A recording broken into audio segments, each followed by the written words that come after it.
The estate, valued at approximately $2.3 million, is to be divided equally among my three grandchildren, Michael James Harrison, Jennifer Ann Morrison, and David Robert Harrison. Mr. Kirkwood's voice filled the conference room with careful precision, the kind lawyers use when they know the words will hurt. I sat in the leather chair, feeling the cold seep through my suit jacket, watching the attorney's eyes dart between the paper and some invisible point on the mahogany table, anywhere but at me. Sarah Elizabeth Harrison is explicitly excluded from any inheritance as she is not a biological member of the Harrison family. The words landed like physical blows. Explicitly excluded. Not a biological member. I felt my three siblings shift in their seats around me, heard Jennifer's sharp intake of breath that might have been surprise or might have been performance, watched Michael study his hands with sudden fascination, saw David stare at the window as though the San Francisco skyline had become utterly absorbing. Mr. Kirkwood cleared his throat, clearly uncomfortable, and I realized with a strange detachment that he'd probably been dreading this meeting for weeks, ever since he'd read Grandmother's will and seen the clause she'd insisted on including. Mrs. Harrison was very specific about this provision, he continued, and I wondered if he thought that somehow made it better, as though my grandmother's deliberate cruelty was less painful than an accidental oversight. I was 3 years old when my parents died in a car accident on Highway 101,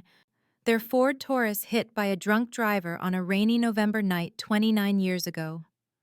I don't remember them, not really, though I've memorized the photographs my adoptive parents kept for me, studied my mother's smile and my father's eyes searching for myself in their features. What I do remember is being welcomed into the Harrison home, being told I was loved, being promised I was family. My mother and father, the ones who raised me, Linda and Robert Harrison, had been best friends with my biological parents since college.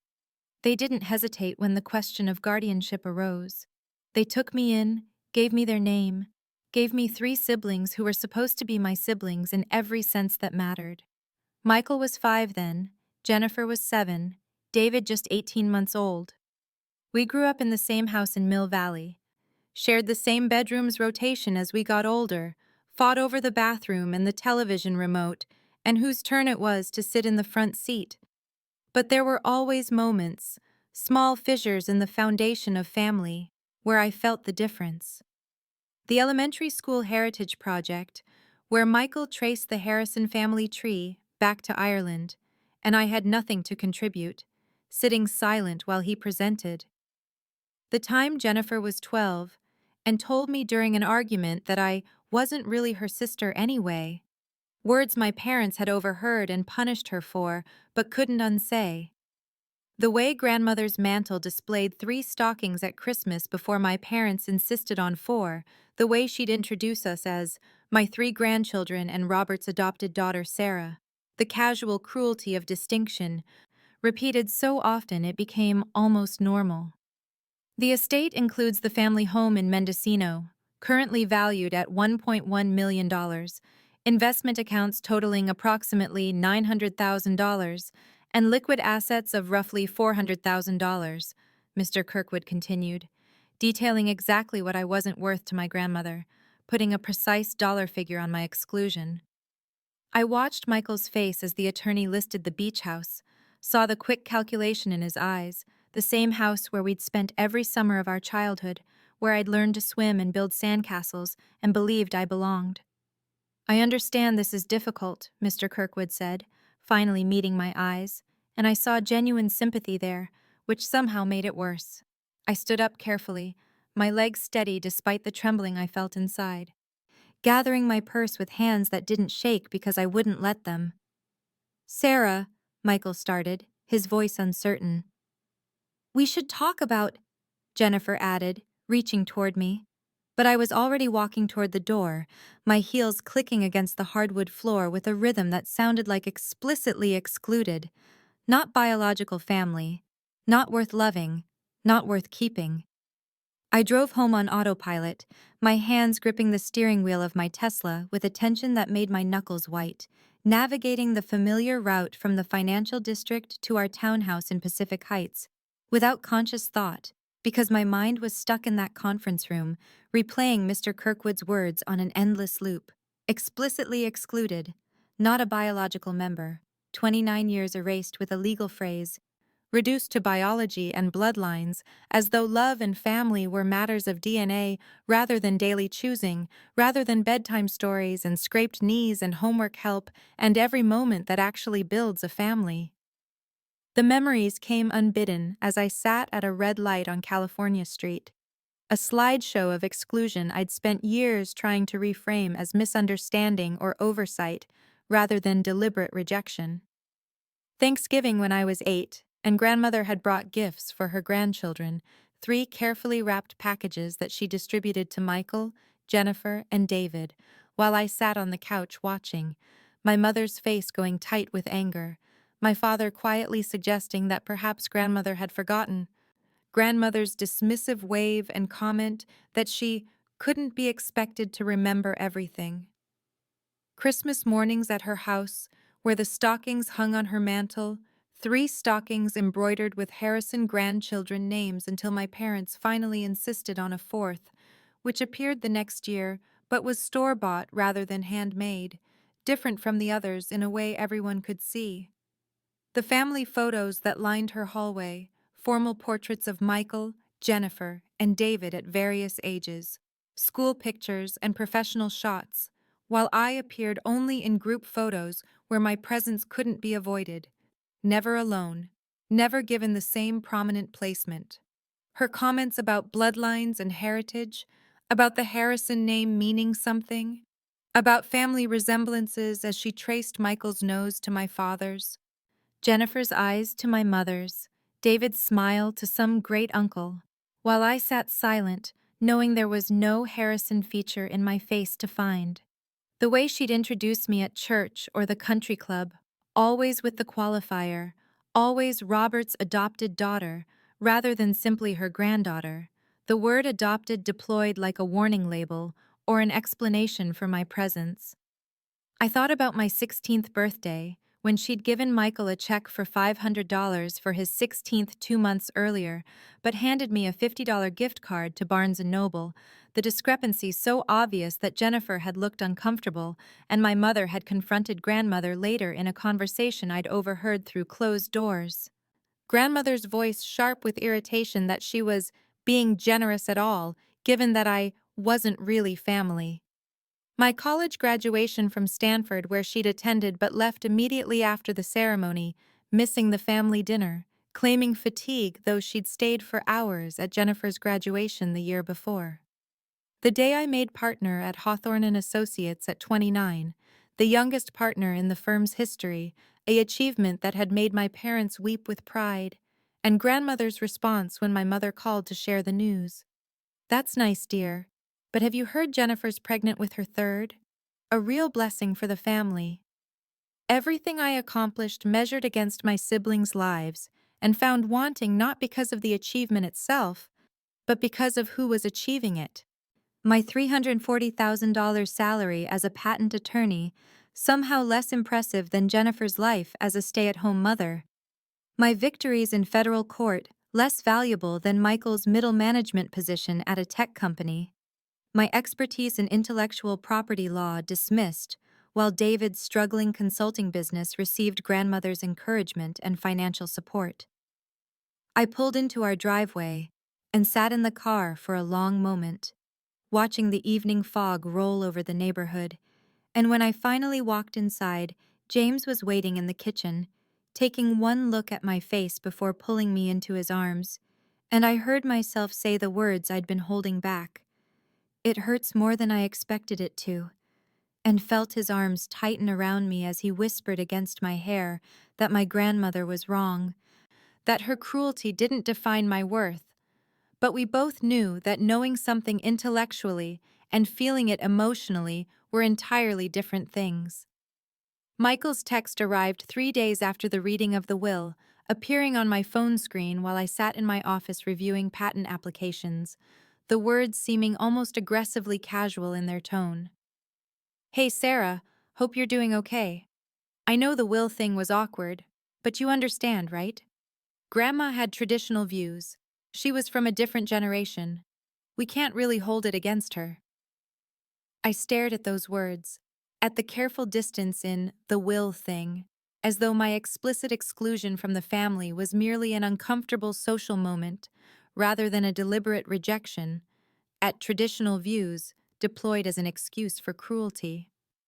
As though prejudice became acceptable if the person holding it was sufficiently old. I didn't respond, and 2 days later Jennifer called, her voice bright with the forced cheerfulness she used when addressing uncomfortable topics, the same tone she'd used when explaining why I wasn't invited to be a bridesmaid at her wedding because the dresses wouldn't photograph well with an uneven number. "Sarah, hi, I've been thinking about you," she said, and I could hear her children in the background, the sounds of the life grandmother had valued above my own. "I just wanted to check in about everything with Grandma's estate. I know it probably seemed harsh, but honestly, you have your own life anyway, right? I mean, you and James are doing so well, and you have your career. And it's not like you need the money the way Michael does with his 3 kids in private school, or the way I could use it being a stay-at-home mom. Grandma probably just thought you were already set." The implication hung there between us, the suggestion that my exclusion was somehow practical rather than personal, that being financially successful meant I should be content with emotional rejection, that my lack of children made me less deserving of family inheritance than my siblings with their biological offspring. "Jennifer," I said carefully, my voice steady though my hands were shaking. "This was never about the money." There was a pause, and I heard her shift the phone, and when she spoke again, her voice had an edge of irritation that she didn't quite manage to hide.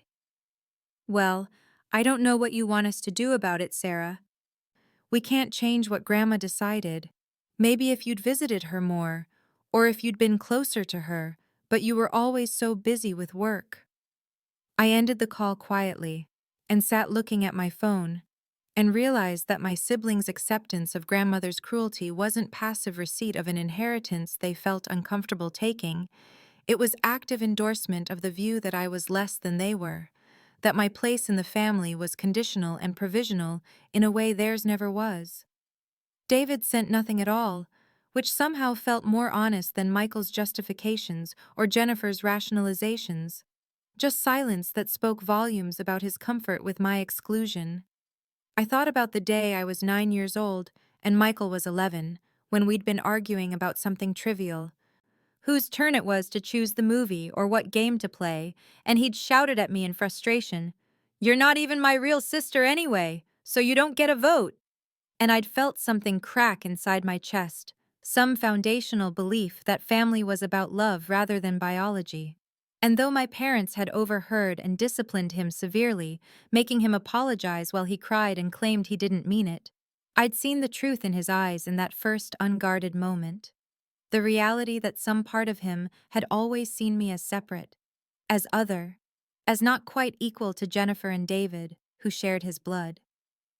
The pattern had always been there if I'd let myself see it clearly. The elementary school family heritage project, where Jennifer had traced the Harrison family back 4 generations, while I'd sat silent with nothing to contribute.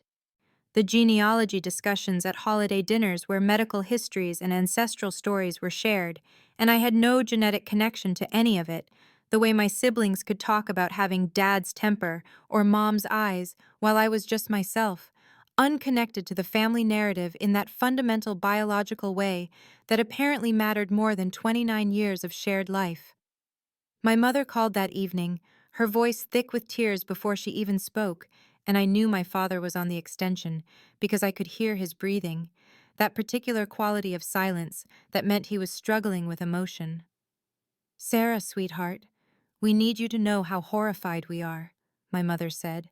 and I heard the break in her voice, the weight of guilt and anger mixing together. "We had no idea your grandmother had written the will that way. If we'd known, we would have fought it. We would have done something." My father's voice came through rough and strained. "We want to split our inheritance with you when the time comes. We want to make this right. We should have protected you better from her prejudice all these years." I felt my throat tighten with love for them, and grief for all of us, for the way grandmother's cruelty had poisoned something that should have been simple, and I found myself saying the words I'd been thinking for days. "It's not about the money, Mom. Dad, it was never about the money. It's about the fact that after 29 years, she still didn't see me as family. And none of them thought that was worth protesting." The full details of grandmother's estate came to me not through family conversation, but through my mother's hesitant phone call 2 weeks after the will reading, her voice carrying that particular tone of someone delivering news they knew would hurt. And as she walked me through the itemized distribution, I felt each detail like a small cut, the accumulated specificity of my exclusion becoming somehow more real with numbers and addresses attached.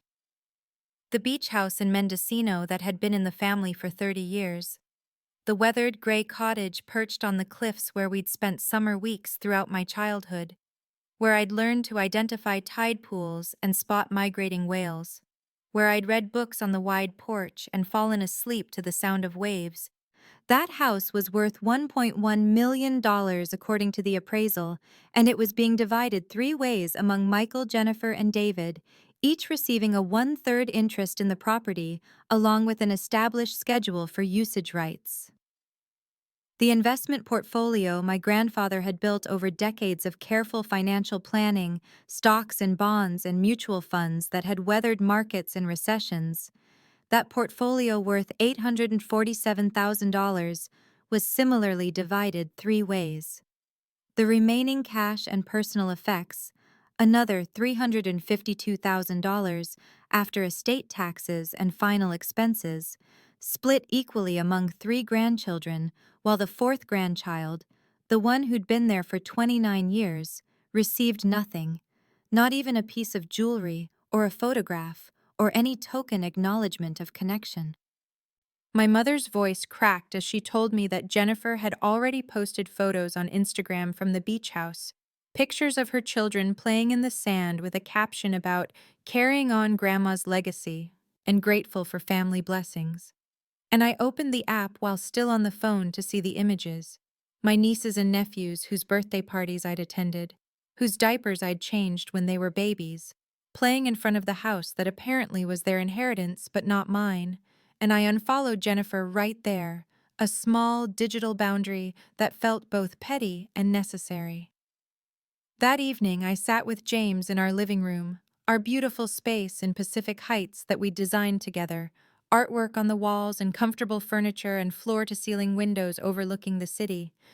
And I tried to articulate the particular pain of learning that my professional success meant nothing to grandmother in the face of biology, that my partnership at Hawthorne and Associates, my $340,000 salary, my expertise in intellectual property law that had earned me respect from colleagues and judges and opposing counsel, all of that was worth less in her eyes than Jennifer's role as a stay-at-home mother, or Michael's middle management career, or David's struggling consulting business, because they were hers by blood and I was not. James reminded me of the day I'd made partner at 29, how we'd called my parents and they'd driven into the city to celebrate, how proud they'd been, and I remembered that my mother had called grandmother to share the news, had put her on speakerphone so I could hear the congratulations I'd expected. And grandmother's voice had come through the line flat and disinterested. "That's nice, dear. Have you heard Jennifer's pregnant with her 3rd? Such a blessing for the family, a real legacy." Even then, even at that moment of professional achievement that most attorneys spend their entire careers working toward, I had been measured against my siblings and found wanting, my success reduced to nice, while Jennifer's pregnancy was a blessing, as though creating case law and protecting innovation was somehow less valuable than biological reproduction, as though my contributions to the family and the world counted less because they didn't involve passing on Harrison DNA. I thought about every achievement of my life viewed through that lens, every accomplishment weighed and dismissed because it came from someone who wasn't really family. And I made a decision that felt both scary and liberating. When my mother called the next day to invite me to Christmas at my parents' house, The annual gathering where all the siblings and their families would congregate, where we'd exchange gifts and eat too much and try to recreate some Norman Rockwell version of family harmony. I took a breath and said the words I'd never said before. Mom, I love you, but I'm not coming this year. I need some distance. The silence on the other end of the line lasted long enough that I checked to see if the call had dropped, and when my mother finally spoke, her voice was thick with tears, but also, I thought, with understanding. And she said simply, "Okay, sweetheart. We understand." And I knew that this Christmas, for the first time in my 32 years, I would be choosing myself over the family that had never quite chosen me. 3 months slipped past, in a blur of work that I welcomed as both distraction and purpose, the days blending together in a rhythm of depositions and research and strategy sessions that left me exhausted enough to sleep without dreaming about family gatherings I was no longer part of. And at the center of this consuming professional focus was a case that felt almost cosmically aligned with my own experience, representing a small biotech company called GeneTrace against a pharmaceutical giant in a patent dispute worth $45 million. GeneTrace's work focused on genetic research specifically designed to help adopted children understand inherited health risks, creating comprehensive genomic profiles that could reveal predispositions to conditions like heart disease or cancer or Alzheimer's without requiring access to biological family medical histories. And I found myself fiercely invested in protecting their intellectual property in a way that went beyond normal attorney-client dedication, perhaps because their mission addressed a vulnerability I understood intimately: the gap in self-knowledge that comes from not knowing whose eyes or temperament or disease risks you might have inherited. The pharmaceutical company, Parsons Biomedical, had released a competing product that our analysis showed clearly infringed on 3 of GeneTrace's core patents, and my days became consumed with building an airtight case, reviewing prior art, preparing expert witnesses, and constructing the narrative that would demonstrate to a jury that this wasn't just corporate competition, but deliberate theft of innovation that mattered to millions of adopted people seeking answers about their own biology. James watched me disappear into work with increasing concern, finding me at midnight reviewing documents at the dining room table, seeing me skip meals to take calls with expert witnesses. And one evening in early December, he sat down across from me and said gently, "Sarah, I know you're dedicated to this case, but I'm worried you're using it to avoid processing what happened with your family." And I looked up from the deposition transcript I'd been annotating and felt something crack in my chest as I admitted what I'd been trying not to acknowledge. "I'm just so tired of being hurt by them, James," I said, and heard my voice break on the words. "Tired of waiting for them to understand why the will mattered. Tired of hoping they'll see me as equal. Tired of feeling like I have to prove my worth to people who should have loved me unconditionally." He reached across the table and took my hand, and I let myself sit with the grief for a moment before returning to the work that at least provided clear problems with achievable solutions, unlike family dynamics that seemed irreparably broken.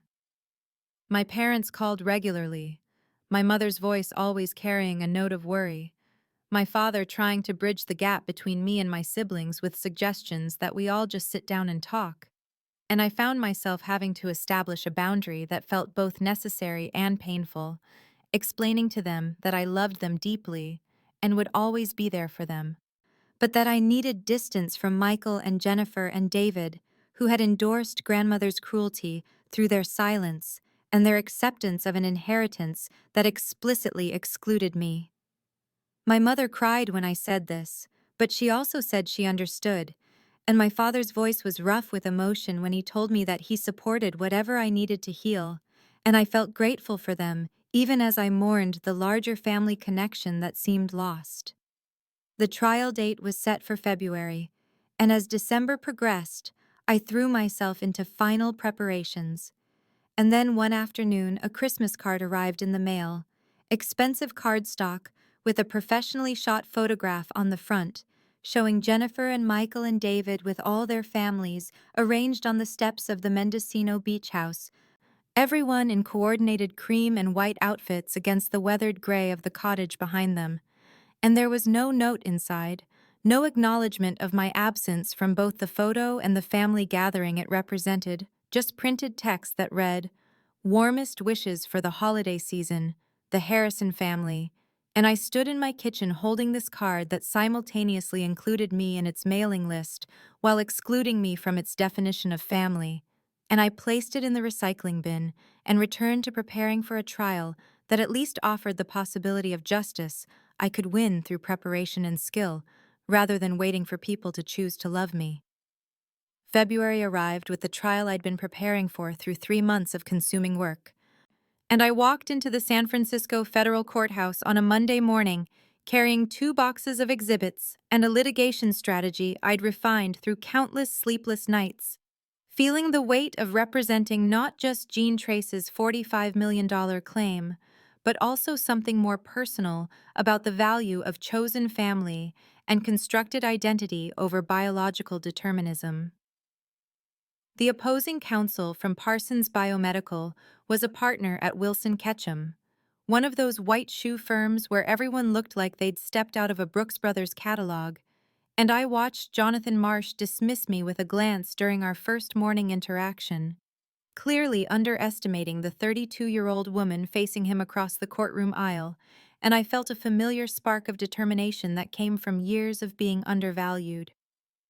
My strategy centered on demonstrating prior art and patent invalidity in Parsons' competing product, showing through meticulous technical analysis and expert testimony that they deliberately copied Gene Trace's innovations in genomic mapping for adoptees. And when I stood to deliver my opening statement, I saw the jury lean forward, drawn into the narrative I'd constructed about a small company trying to help adopted children understand their medical risks, being crushed by a pharmaceutical giant more interested in market share than innovation. The first week of trial passed in a blur of expert witnesses and technical testimony about genetic sequencing and bioinformatics, and I watched Marsh repeatedly fumble with the science, clearly having delegated the deep technical preparation to junior associates, while I had spent hours learning every detail of the genomic analysis myself. And during my cross-examination of Parsons' chief scientist, I caught him in 3 significant contradictions about the development timeline that made the jury exchange glances. Judge Chen, a 60-year-old former patent litigator himself, seemed increasingly impressed with my command of both the legal precedents and the underlying technology, sustaining my objections with the kind of efficient nods that told me he recognized solid lawyering when he saw it.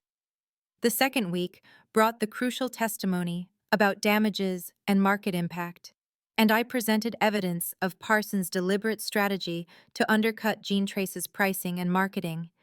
including internal emails that my team had uncovered during discovery showing executives discussing how to eliminate the adopted kid niche player.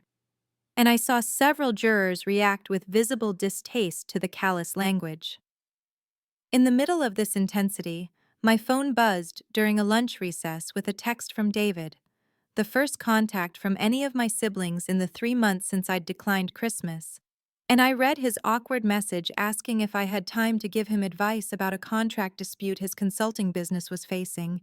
and I felt a surge of anger at the entitlement of asking for my expensive expertise for free after he'd accepted an inheritance that explicitly excluded me from the family, and I turned my phone face down without responding and returned my focus to trial preparation.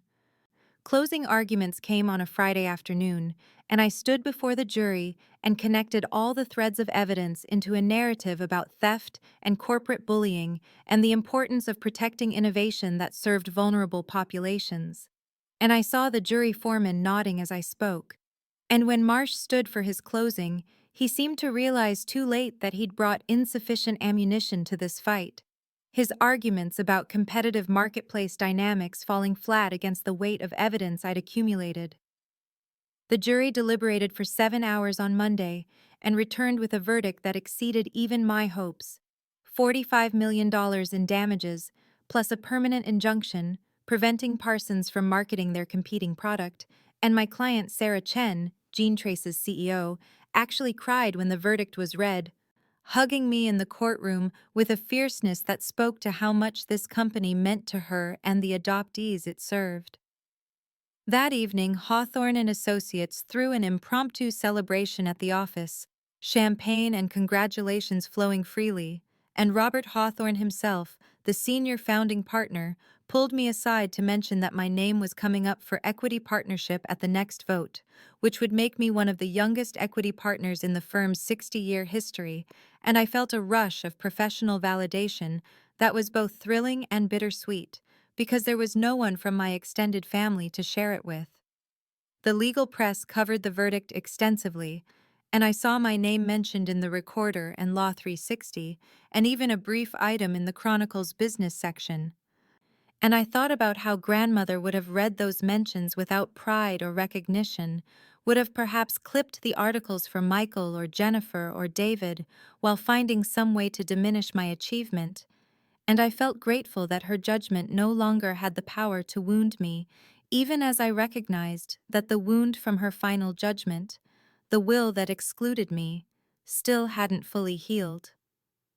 March arrived with unexpected news that shifted the trajectory of my entire career, when Sarah Chen, Gene Trace's CEO, called me 3 weeks after our trial victory to ask if I'd be willing to meet for coffee. And over lattes at a quiet cafe in Hayes Valley, she offered me the position of general counsel with a compensation package that made my already substantial salary look modest by comparison. $580,000 base salary plus stock options that, depending on the company's growth trajectory and the IPO they were planning for the following year, could potentially be worth millions. I sat across from her feeling genuinely torn because I loved litigation, loved the intellectual combat of the courtroom, and the satisfaction of building airtight cases and facing opponents across the well. But the offer represented not just financial opportunity, but also the chance to build something from the inside, to shape a company whose mission resonated with my own experience of navigating identity and family and belonging as an adopted person seeking answers about inherited risks I couldn't get from biological family trees.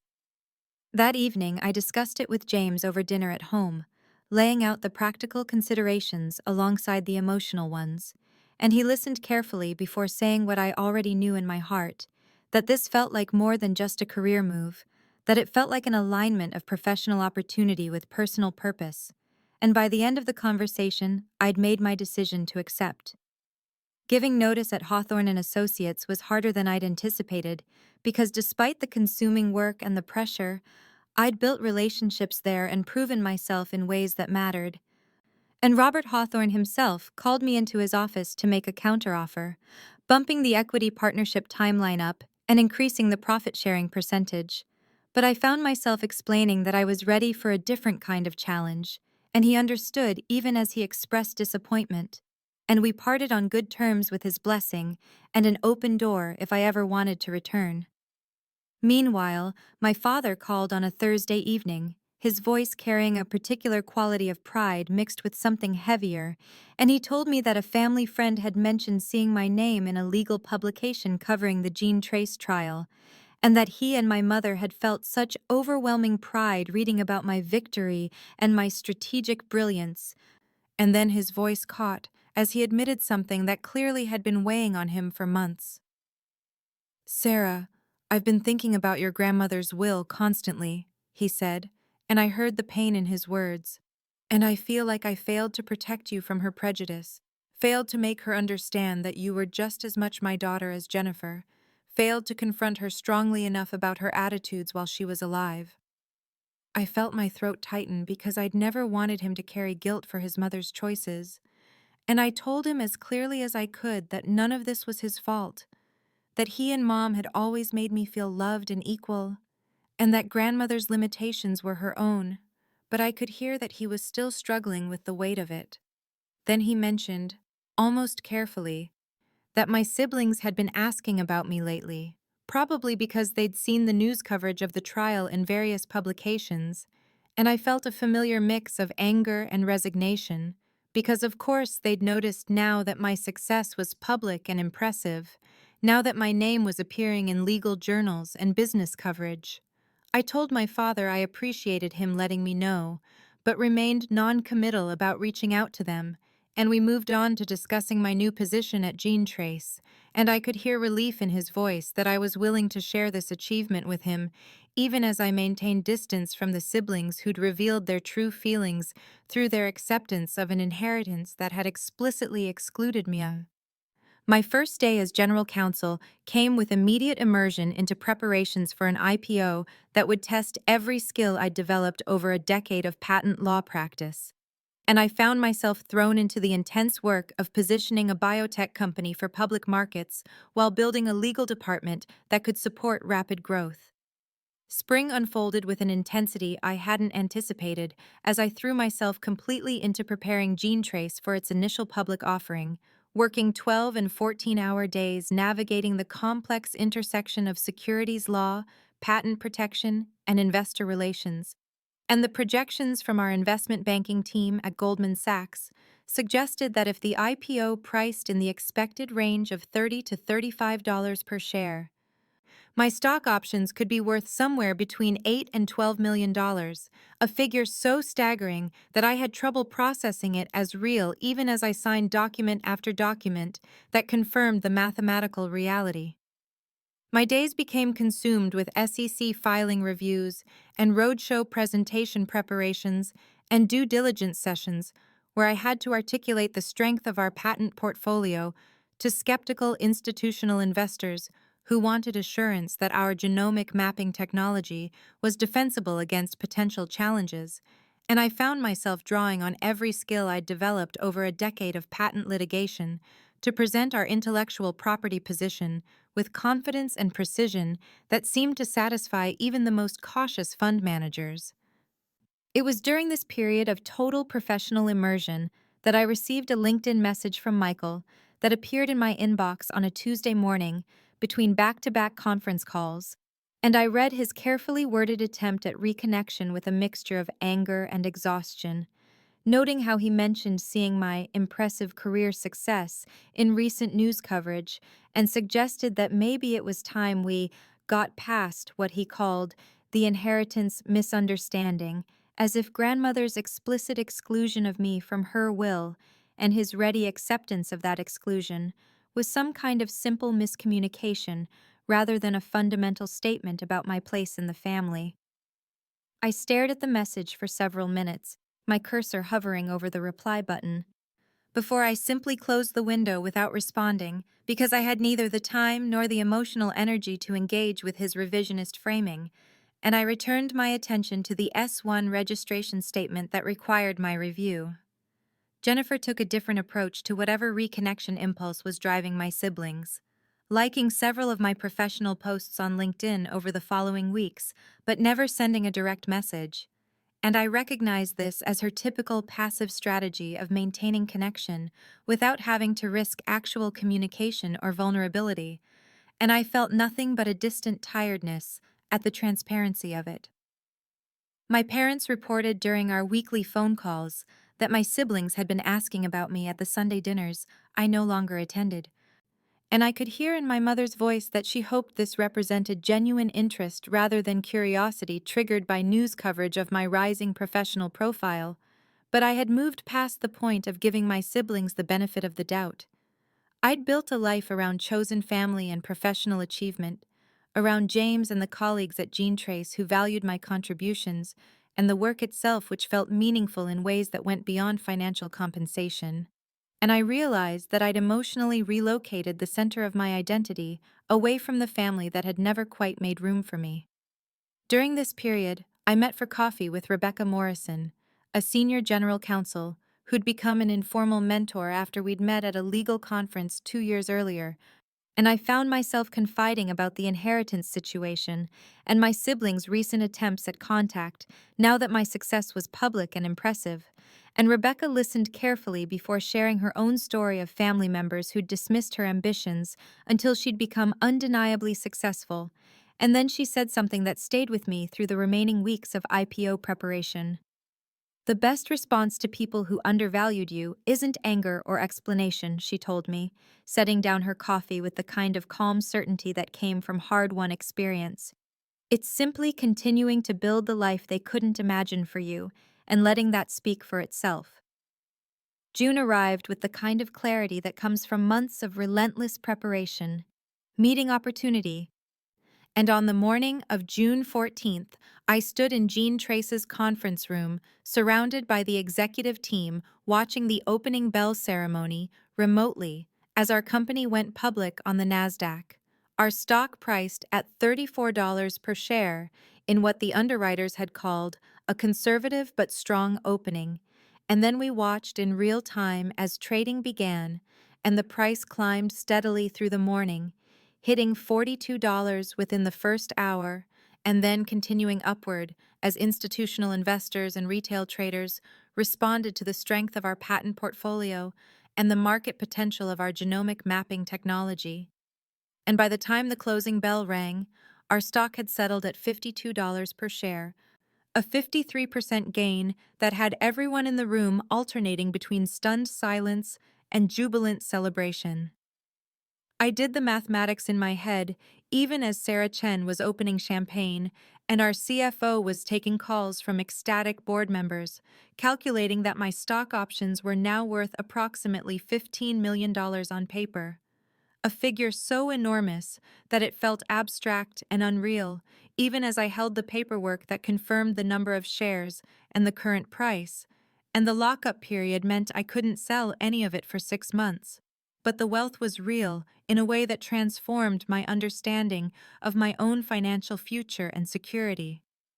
James met me at home that evening, and I watched his face as I told him the closing price and what it meant for our options.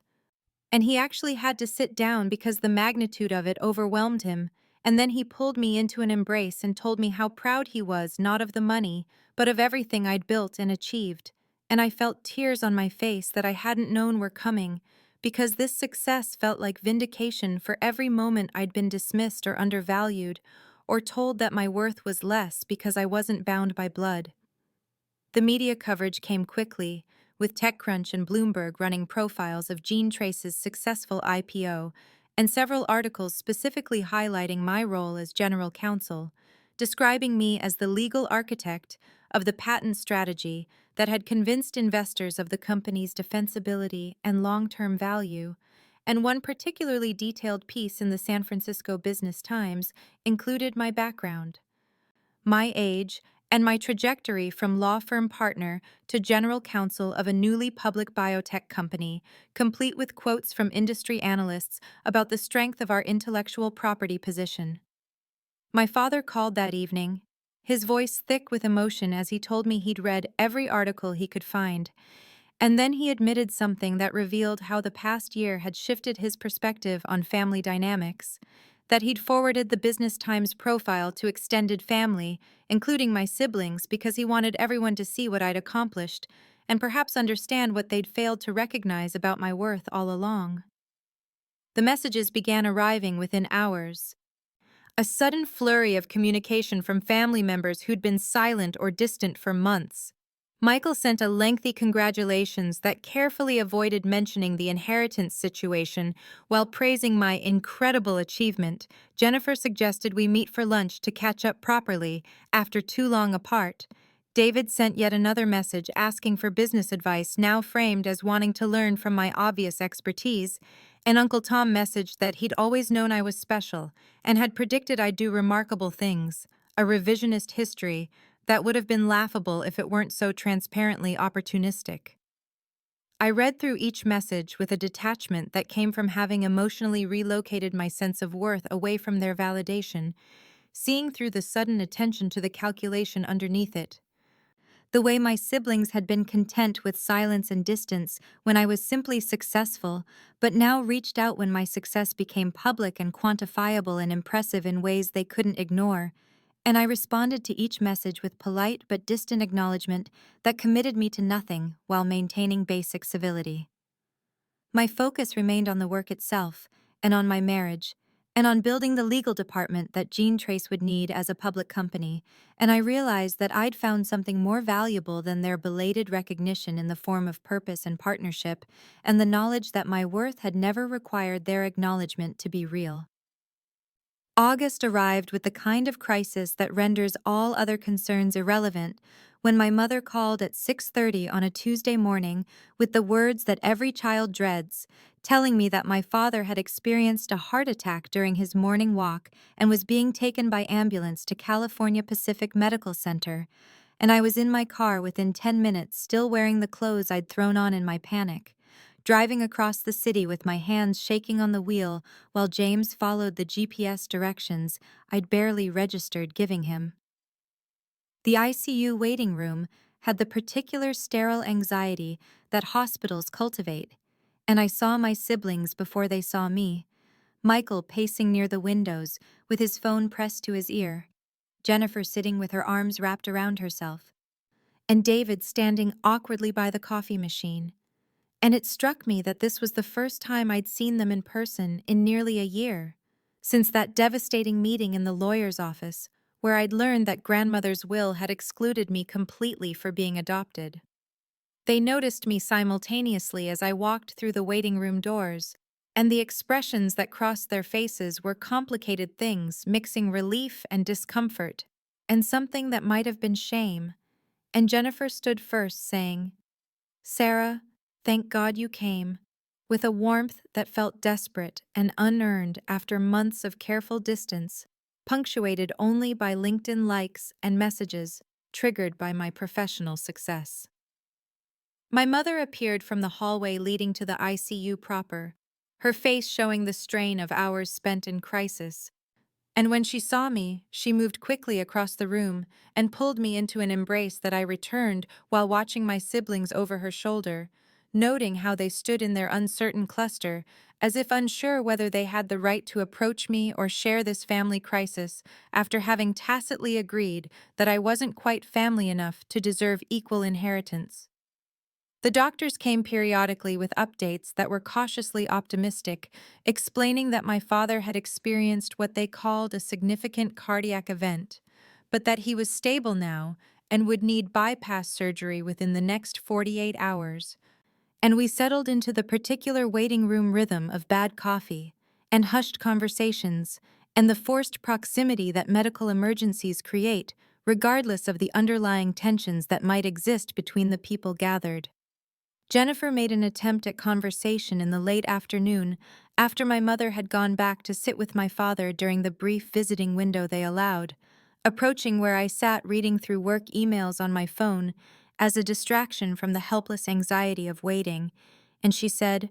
"I know things have been strained between us, but maybe this is a reminder that we shouldn't let Grandma's old-fashioned views divide the family,"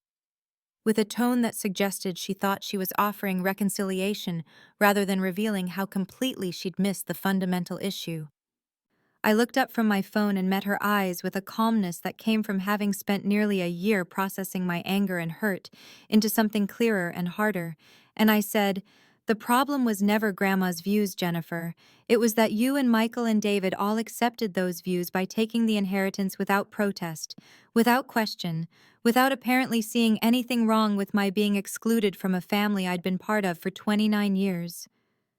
And I watched her face shift through several expressions before settling on defensive discomfort as she started to respond, but seemed to think better of it. Michael joined us then with the particular energy of someone determined to smooth over conflict, claiming that they'd all assumed I didn't care about the money, given my obvious professional success, and I felt a familiar exhaustion at his willful misunderstanding as I explained yet again that it had never been about the money, but about what the exclusion represented, about being told explicitly that blood mattered more than the 3 decades I'd spent as their sister. And I saw something shift in David's expression as he listened from where he stood several feet away. And he spoke for the first time since I'd arrived, his voice quiet, but carrying across the waiting room as he admitted, "I was uncomfortable with it, with the will, but I didn't know what to do, so I just took the money and tried not to think about what it meant, and I'm sorry for that." The surgery 2 days later was successful. 4 bypasses performed by a cardiac surgeon whose credentials my mother had researched obsessively during the waiting period. And when my father woke in the ICU with tubes and monitors surrounding him, but his eyes clear and focused, he reached for my mother's hand first, and then looked around the room until he found me. And the relief on his face when he saw I was there told me everything I needed to know about his fear that the family fracture might have kept me away, even from this. September brought an unexpected invitation when my mother called to ask if I would come to Sunday dinner at their house, just the 4 of us without my siblings, and something in her voice told me this was meant to be a conversation rather than simply a meal. So I agreed and showed up that Sunday afternoon to find my father looking healthier than he had in the hospital, but still moving carefully as his body recovered from the bypass surgery that had rearranged the architecture of his heart.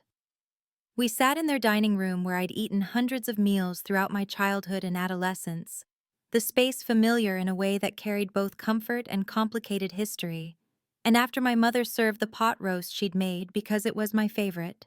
my father cleared his throat in the way he did when he needed to say something difficult, and told me that he and my mother had been doing a lot of thinking during his recovery about family and what really mattered, and what they'd failed to see or address over the years. My mother reached across the table to take my hand, her eyes already bright with tears, and she said, "Sarah, I need to apologize for not recognizing the depth of your grandmother's rejection over all those years, for telling myself it was just her generation or her personality, when the truth is, she treated you differently because you were adopted, and I should have confronted that directly instead of making excuses for her behavior." And hearing her acknowledge what I'd experienced, but never had validated, made something crack open in my chest that I'd been holding closed for months. My father's voice was thick with emotion as he admitted that he should have confronted his mother while she was alive, that he'd chosen his own comfort over protecting me from her subtle cruelties and pointed exclusions.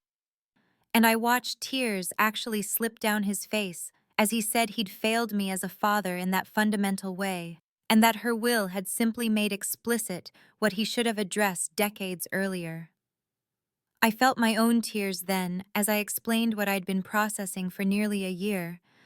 that my hurt wasn't fundamentally about the money or even about my grandmother's prejudice, since I'd understood for a long time that she'd never fully accepted me. But rather, it was about my siblings accepting her exclusion of me without question or protest, revealing that they'd never truly seen me as equal either despite growing up together and sharing 3 decades of family life. My parents listened without interrupting as I detailed how Jennifer's suggestion that we not let Grandma's old-fashioned views divide us had missed the entire point, how Michael's assumption that I didn't care about money had been a convenient excuse for taking his inheritance without examining what my exclusion meant, and how even David's admission of discomfort hadn't translated into action or advocacy when it mattered.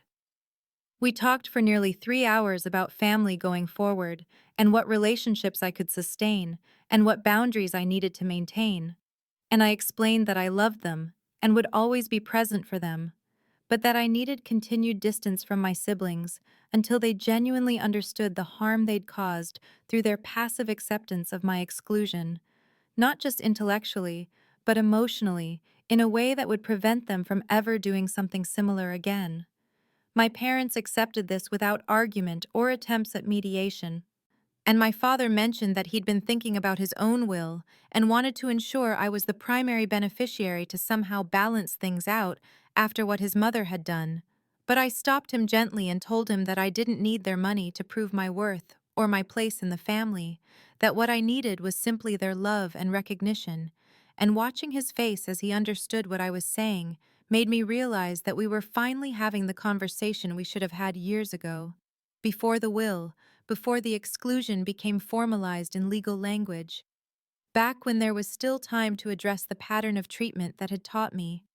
I was somehow less than my siblings, despite sharing their home and their parents and their daily lives for 29 years. October arrived with the particular crispness that Northern California calls autumn, and I was in my office reviewing quarterly compliance reports when my phone rang with a call from Uncle Tom, my father's younger brother who I'd seen periodically at family gatherings over the years, but never knew particularly well. And his voice had an uncertain quality as he explained that he'd been serving as executor for the final details of settling grandmother's estate and had come across something in her papers that he'd been struggling with for the past 2 weeks, trying to decide whether sharing it would cause more harm than good. But ultimately, he'd concluded that I deserved to know about it regardless of how I chose to respond to the information. He told me there was a letter, addressed to me in grandmother's handwriting, dated approximately 3 months before she died, tucked into a folder with her will documents but never sent, and he asked if I wanted him to bring it to me or mail it or simply destroy it if I preferred not to see whatever message she'd written, and I felt something tighten in my chest as I told him I wanted to see it, that I needed to know what she'd written even if it caused pain, because not knowing would be worse than whatever words she'd committed to paper in those final months of her life. Uncle Tom arrived at my office that afternoon, carrying a manila envelope that he handled as if it contained something fragile or dangerous. And when he handed it to me, I could see genuine concern in his expression as he said he'd be in the coffee shop downstairs if I needed to talk after reading it. And then he left me alone in my office with the envelope and the ghost of my grandmother's final thoughts about me. The letter was written on her personal stationery, cream-colored paper with her monogram at the top, and her handwriting was shakier than I remembered from birthday cards in my childhood. The letters uneven in a way that suggested either emotion or the physical decline that had preceded her death, and I sat at my desk with the San Francisco skyline visible through my window as I read words I'd never expected to see. She'd written Dear Sarah at the top, and then several lines acknowledging that I had become a fine woman despite not being of our blood. And the phrase made me wince even as I recognized it as probably the closest she could come to acknowledging her prejudice.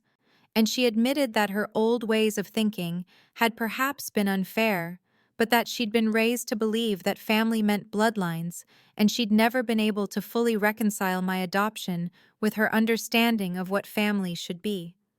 The letter went on to recognize my professional achievements in language that was stiff and formal, but seemed genuine, noting that I'd accomplished things beyond what most young women manage,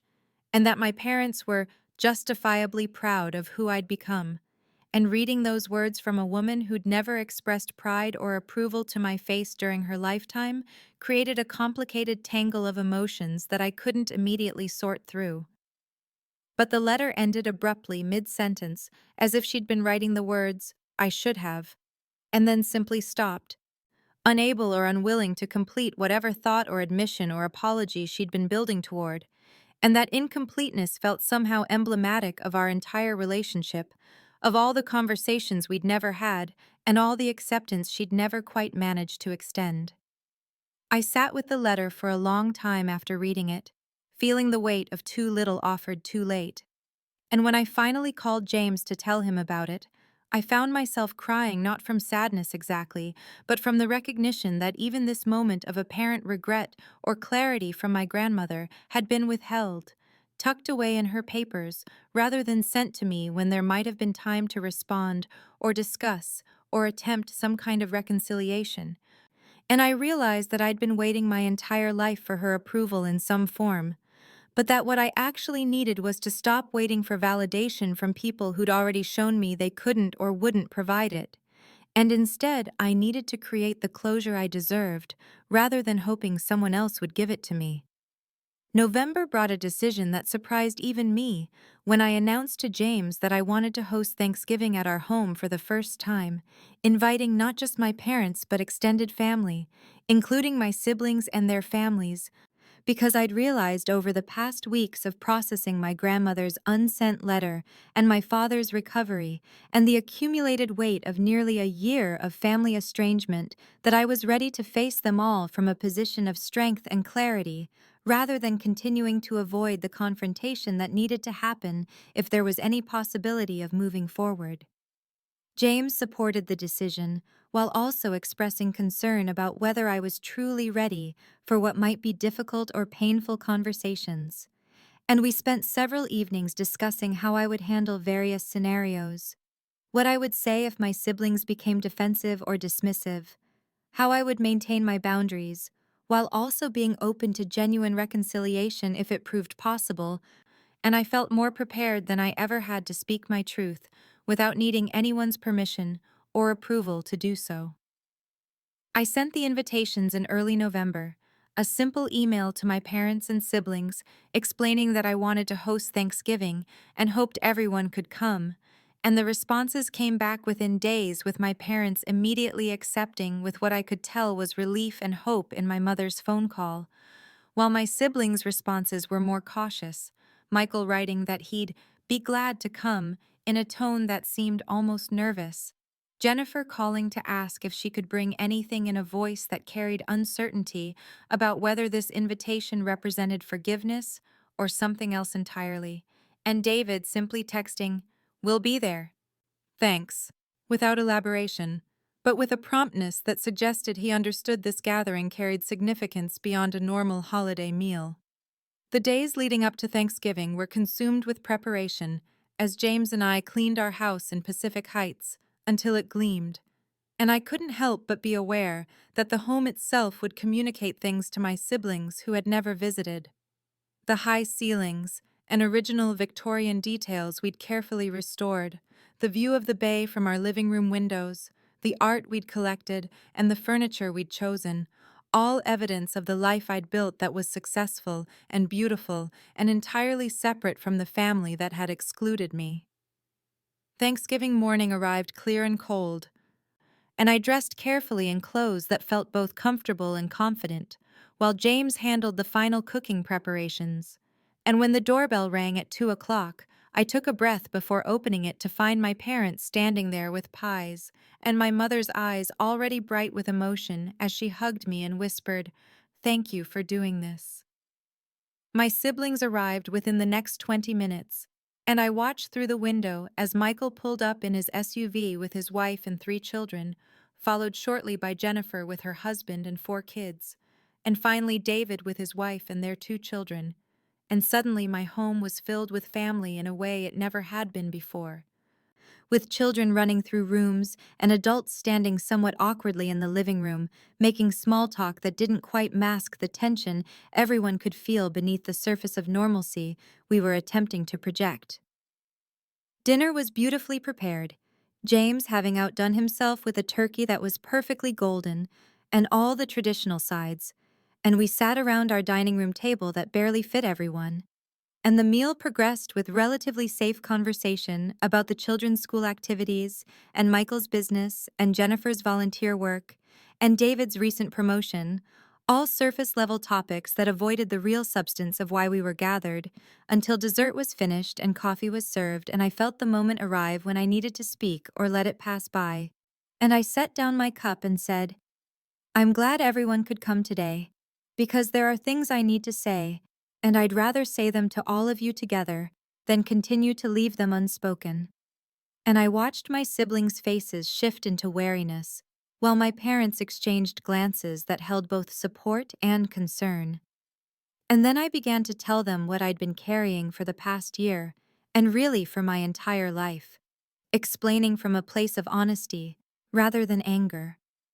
that the pain of my grandmother's will hadn't been about the money, or even truly about her prejudice, since I'd known for years that she'd never fully accepted me, but rather it had been about watching my siblings accept that exclusion without question or protest, revealing that they'd never truly seen me as equal, despite growing up together and sharing nearly 3 decades of family history. Michael started to interrupt, his face flushing as he began to say something about how I was being unfair, and we'd already discussed this. But I held up my hand and said gently but firmly, "Please let me finish." And something in my tone made him stop, and I continued explaining that I wasn't asking for apologies that weren't genuine, or for anyone to pretend the past year hadn't happened, but rather I was establishing the terms for any relationship going forward, because I'd learned over these months of distance that I couldn't continue to accept being treated as somehow less than, as not quite family, as acceptable to exclude when it was convenient, or when someone else's prejudices needed to be accommodated. And if we were going to be family in any meaningful sense, then it had to be real and honest, and based on genuine respect, rather than obligation or guilt, or the recent attention my professional success had attracted. The silence that followed my words was thick and uncomfortable, broken only by the distant sound of children playing in another room and the ticking of the clock on our mantel. And I watched my siblings' faces carefully as they processed what I'd said, seeing the defensiveness in Michael's expression begin to crack into something that looked almost like shame, while Jennifer's eyes had filled with tears that she wasn't bothering to hide anymore, and David sat very still with his coffee cup held between his hands as if it were anchoring him to his chair. Jennifer spoke first, her voice breaking as she said, "You're right. And I need to tell you something that's ugly and I'm ashamed of, but it's the truth." And she took a shaky breath before continuing. "I was jealous of you, Sarah. I have been for years because everything always came so easily to you, school and your career, and even your marriage to James, who is clearly crazy about you. And when Grandma excluded you from the will, my first feeling wasn't sympathy or outrage. It was this terrible relief because finally there was something I had that you didn't. Finally, I belonged to the family in a way you didn't. And I know how horrible that sounds, but it's what I felt, and I took the money knowing it was wrong, because some part of me wanted you to feel less than for once." I felt the honesty of her admission, like a physical blow, even though I'd suspected something like it, and I nodded slowly as I said, "Thank you for telling me the truth, even though it hurts to hear." And then Michael cleared his throat and said in a voice that was quieter than his usual confident tone, "I've always felt competitive with you too, ever since we were kids, and you'd get better grades or win awards, and Dad would be so proud of you even though you weren't his biological daughter,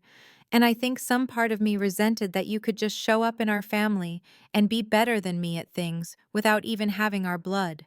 And he paused before adding,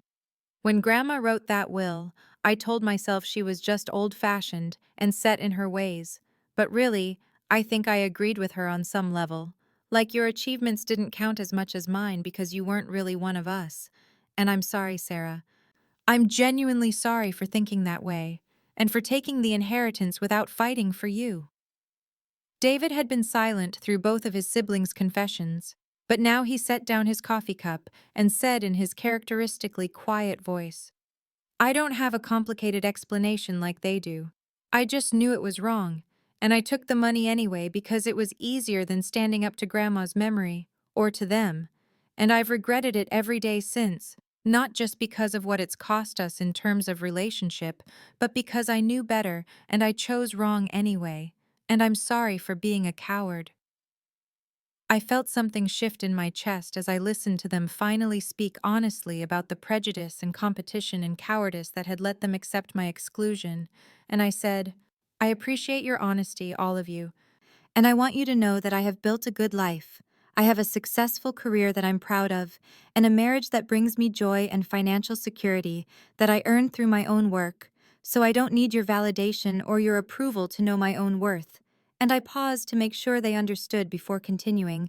"But I also won't accept casual cruelty or exclusion or being treated as somehow less than. So if we're going to have a relationship going forward, it has to be genuine and based on real respect, not just surface-level politeness or guilt about what happened."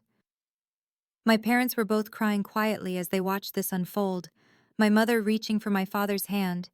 and then Uncle Tom spoke up from his position at the end of the table, saying, "Well, it seems to me that maybe Grandma's exclusion was a blessing in disguise.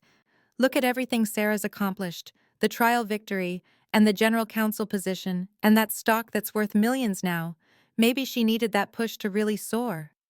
And I felt a flash of irritation at his attempt to reframe the narrative into something comfortable and redemptive. And I said firmly but not unkindly, "Uncle Tom, I understand you're trying to find a silver lining, but financial success doesn't justify emotional abandonment. And the fact that I've done well professionally doesn't make it okay that my grandmother excluded me from the family or that my siblings accepted that exclusion. Those are separate things, and we can't let achievement paper over the harm that was done." The room fell quiet again as everyone absorbed my correction. And I could see understanding dawning on several faces that this wasn't going to be a simple story of triumph overcoming adversity, but rather a more complicated truth about pain that couldn't be erased by success. And I realized that this was the conversation we'd needed to have all along. This honest reckoning with what had happened and why it mattered regardless of how my career had flourished in the aftermath. The weeks following Thanksgiving brought a change that felt less like dramatic transformation and more like ice slowly thawing, with my siblings making efforts that were tentative at first, but gradually became more consistent and genuine. Michael texting me not about business opportunities or my stock portfolio, but to ask how I was doing with a follow-up question about a book I'd mentioned liking when we were teenagers that showed he'd actually been listening at Thanksgiving. Jennifer calling to apologize specifically for the Instagram post from the beach house and for a comment she'd made at my college graduation about how I'd done well for someone without family connections, that I'd honestly forgotten, but that had apparently been weighing on her conscience for over a decade.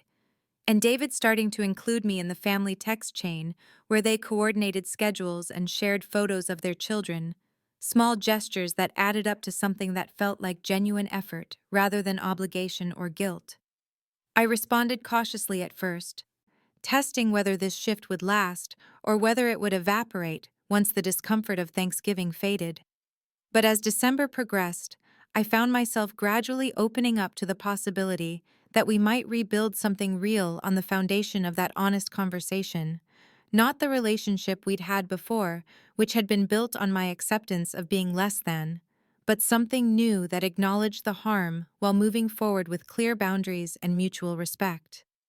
December also brought the end of my stock lockup period, and I sold a carefully calculated portion of my shares on the advice of my financial advisor, netting $9.2 million after taxes while keeping enough stock to benefit from future growth. And as I looked at the number in my account representing more money than I'd ever imagined having, I thought about what it meant and what I wanted it to mean, realizing that I could either hoard it as proof of my worth or use it in a way that reflected my actual values. I discussed with James the idea that had been forming since the Thanksgiving conversation, and together we established the Morrison Achievement Scholarship Fund, named for my parents, my real parents who had chosen to raise me after my biological parents died, and who had loved me without reservation even when others in their family hadn't. A fund that would provide full tuition support for adopted children pursuing legal careers with a special preference for those interested in patent law or biotechnology. And when I told my parents about the fund at their home on a quiet Sunday afternoon, my mother cried so hard she couldn't speak, while my father held both of us and whispered that they were so proud of the woman I'd become. The scholarship announcement went out through my company's public relations team in early December, and the response was overwhelming, with donations flowing in from colleagues and clients, and even strangers who'd read about the fund's mission. And my siblings each contributed as well, with checks that were smaller than my founding donation, but significant enough to show they understood what the gesture meant. And Jennifer included a note saying, "For all the adopted kids who deserve to know they're enough exactly as they are." Christmas that year was a smaller gathering than Thanksgiving had been. Just my parents and siblings without the extended family, held at my parents' home where we'd celebrated every Christmas of my childhood. And the dynamic was different than it had been at Thanksgiving, because the hard truth-telling was behind us, and we could focus on being together in a way that felt surprisingly comfortable, with Michael asking genuine questions about my work without trying to leverage my expertise for his benefit. Jennifer sharing honestly about her struggles with her teenager without performing perfect motherhood, and David telling stories about his kids that included me naturally in the family narrative by referencing memories we actually shared. I found myself laughing at Michael's terrible jokes and helping Jennifer plan her daughter's quinceañera and advising David on his son's college applications, ordinary sibling interactions that felt extraordinary because they were happening without the undercurrent of exclusion that had always existed before. And at one point during the evening, I caught my father watching us with an expression of relief and joy that made me understand how much our estrangement had weighed on him, even though it hadn't been his fault. As January turned into February, and the initial efforts at reconciliation settled into a new normal, I reflected on the strange journey of the past 18 months, from the lawyer's office, where I'd learned about my grandmother's will, to the place I found myself now, financially secure beyond anything I'd imagined, and cautiously reconnected with siblings who were genuinely trying to do better. And I realized that while my grandmother's rejection had indeed pushed me toward a kind of professional success I might not have pursued with the same intensity if I'd felt more secure in my family belonging, that didn't make the rejection acceptable or right, or something to be grateful for the way Uncle Tom had suggested. The truth was more complicated, that harm and growth could coexist without one justifying the other, that I could acknowledge my success while also acknowledging the cost of achieving it in the context of family abandonment, and that the real inheritance I'd gained wasn't the money I'd earned or even the rebuilt relationships with my siblings, but rather the bone-deep understanding that my worth wasn't determined by biology or last wills or professional achievement, but was inherent and unshakable regardless of who did or didn't recognize it. On a quiet evening in late February, James and I sat together in our living room, looking at the photos on our mantel, a collection that had grown over the years to include my parents on our wedding day, and James's family at various gatherings and friends who'd become chosen family, and even a new photo from Christmas showing me with my siblings that didn't erase the past, but represented the possibility of a different future, and I felt something I hadn't felt in longer than I could remember. A sense of peace that came not from external validation, but from internal certainty about who I was and what I was worth. James squeezed my hand and asked if I was okay, and I smiled and said yes, I really was, because I'd finally understood that my grandmother's will had tried to define my inheritance as exclusion and lesser than status. But I'd found my real inheritance in the strength I'd built through surviving that rejection and the clarity I'd gained about what actually mattered, and that inheritance of self-knowledge and hard-won peace was worth more than $2.3 million or any amount of money could ever be.